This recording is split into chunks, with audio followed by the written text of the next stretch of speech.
Here we are at the Derelict Aircraft Museum near Bendigo.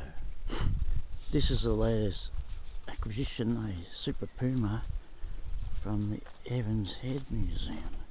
This belonged to the Norwegian Ambulance Service.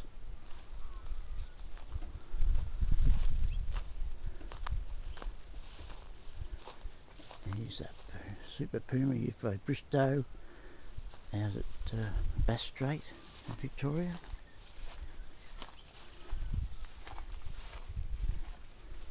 There's the F-28X Ansett Airlines for Ansett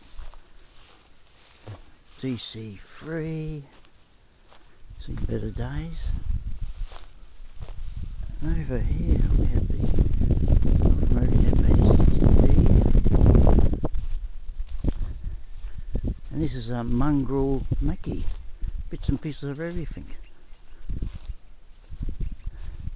You notice the wings upside down because it's a port side. I've got two port side wings, so I put one upside down and make it look more realistic.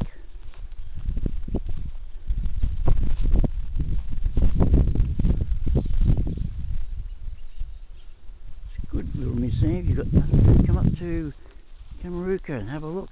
Captain Dick's here.